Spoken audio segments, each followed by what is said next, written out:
تحریک انصاف کے مرکزی رہنما عمر ایوب نے کہا ہے کہ دوبارہ گنتی میں تحریک انصاف سے مزید 20 سیٹیں چھیننے کا منصوبہ بن چکا ہے اور یہ 20 سیٹیں پی ٹی آئی سے چھیننا چاہتے ہیں. یہ اسمبلی میں اپنی مرضی کے لوگ لانا چاہتے ہیں تاکہ اپنی مرضی سے ہی قانون سازی کر سکیں. تحریک انصاف کا رہنما عمر ایوب نے کہا ہے کہ دوبارہ گنتی میں تحریک انصاف سے مزید 20 سیٹیں چھیننے کا منصوبہ بن چکا ہے. یہ اسمبلی میں اپنی مرضی کے لوگ لانا چاہتے ہیں تاکہ اپنی مرضی سے قانون سازی کر سکیں. عمر ایوب کا یہ بھی کہنا تھا کہ حکومتی بینچز پر بیٹھے لوگ فارم 47 کے بینیفیشریز ہیں. ان کے امیدوار 202 نشستیں جیت رہے تھے. مینڈیٹ چوری کیا گیا اور اس کے خلاف احتجاج کریں گے. انہوں نے کہا کہ مخصوص نشستوں پر ہمارا حق نہیں دیا جا رہا, ہم اس پر سپریم کورٹ جا رہے ہیں. عمر ایوب نے کہا کہ چیف الیکشن کمشنر کو فی الفور مستعفی ہونا چاہیے. الیکشن کمشنر صاف شفاف الیکشن کروانے میں ناکام رہا. 8 سے 9 کروڑ روپے کے بیلٹ پیپر فروخت ہوئے. انہوں نے کہا کہ بانی پی ٹی آئی تک ہمارے 2 ہفتے سے رسائی بند کی گئی ہے. یہ ایک ڈرامہ ہے, ہمیں بانی پی ٹی آئی تک رسائی دی جائے. بشرا بی بی کو چھوٹے سے کمرے میں محصور کیا گیا. IMF پروگرام کے حوالے سے بات کرتے انہوں نے کہا کہ ملک میں مہنگائی کا سیلاب آئے گا اور غریب لوگ غریب تر ہوں گے. بسم اللہ الرحمن الرحیم. پاکستان کی خواتین و حضرات کو السلام علیکم. پارلیمنٹ ہاؤس کے میڈیا کے اسٹال سے ہم لوگ آپ سب سے مخاطب ہیں. یہاں پہ آج کی کارروائی کے حوالے سے آپ کو مختصر بریفنگ دینا چاہ رہے ہیں کہ اس وقت کی حکومت جو یہ ایک کٹ پتلی کرپٹ اور یہ بیساکھیوں پہ چلنے والی حکومت اس وقت کر کیا رہی ہے. نام نہاد حکومت میں اس کو کہوں گا. سب سے پہلے آج انہوں نے آرڈیننسز ٹیبل کیے اور اس سو کالڈ حکومت کے اندر بھی مختلف ڈسیشنز یعنی کہ درانیں پڑی ہوئی ہیں. مسلم لیگ نون پیپلز پارٹی کی پیٹ میں کھرا کھوب رہی ہے اور پیپلز پارٹی مسلم لیگ نون کی پیٹ کے اندر چھرا کھوب رہی ہے. بنیادی طور پہ آپس میں ان کی کوئی ہم آہنگی نہیں ہے.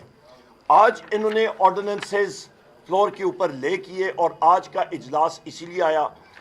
ابھی ستم ظریفی یہ ہے کہ یہ 7 آرڈیننسز کا مطالعہ کسی نے کیا ہی نہیں ہے.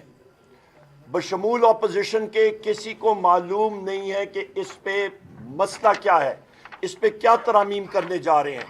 اور یہ آرڈیننسز آپ کو میں بتاتا چلوں کہ لا منسٹر نے وہاں پہ کہا, سو کالڈ لا منسٹر نے, کہ یہ IMF کیونکہ یہاں پہ آئے ہوئے ہے اس کے لیے ہے. میں پڑھ کے سناتا ہوں آپ کو.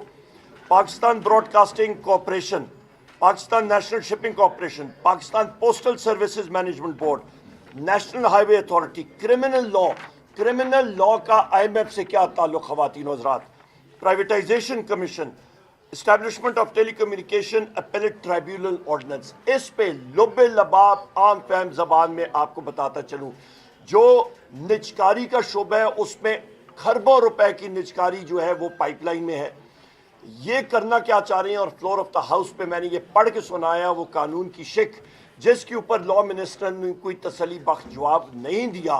وہ کرنا یہ چاہ رہے ہیں کہ ان اداروں کی نجکاری کریں, پر نجکاری کرنے سے پہلے وہ شکوں میں تبدیلی کرتے ہیں جہاں پہ وہ اس مینجمنٹ بورڈ کو یہ اختیار دے رہے ہیں کہ سیاہ کو وہ سفید کریں اور سفید کو وہ کالا کریں. وہ اختیار ان کے پاس ہوگا قانوناً کہ وہ جو ریٹ مرضی کریں اس ادارے میں جو مرضی کریں. تو آپ خود اندازہ لگا سکتے ہیں کہ فرض مال میں آپ کو NHE کے آپ کو میں پاکستان نیشنل شپنگ کارپوریشن کی بات کروں, یا وہ چاہتا ہے یا اس کا بورڈ کوئی چاہے ان کی منمانی پہ ان کے ٹھیکیداروں کو کوئی ریٹ ملتا ہے وہ اپنی مرضی کریں گے. نہ کوئی پارلیمنٹ کی اوورسائٹ ہے نہ کسی اور کی. لہٰذا یہ دن دیہڑے جس کو انگریزی میں ڈے لائٹ رابری کہتے ہیں کہ دن دیہڑے یہ ڈاکہ مار رہے ہیں, اس کے اوپر کسی کو انہوں نے یہ موقع نہیں دیا کہ اس قانون کا مطالعہ, ان قوانین کا مطالعہ صحیح طریقے سے ہونا چاہیے تھا. میں کرمنل لا کی بات کر رہا ہوں. کرمنل لا آپ کا فوجداری کا قانون ہے, اس پہ ہمیں نہیں معلوم یہ کیا کرنا چاہ رہے ہیں. تو اس کا امپیکٹ پوری پاکستان کی عوام پہ ہے. خواتین و حضرات, یہ اپنی مانی کرنا چاہ رہے ہیں. ان کے پاس یہ کرپٹ لوگ ہیں, ان کے پاس مینڈیٹ ہے ہی نہیں. فارم 47 کی پیداوار والے کیا ملک کے لیے کریں گے, اور ان کو چاہیے تھا یہ اسٹینڈنگ کمیٹیز کو بھیجتے. کیا ایسی ضرورت پڑی کہ یہ جلد بازی کرتے. اوور ٹو چیئرمین صاحب جناب.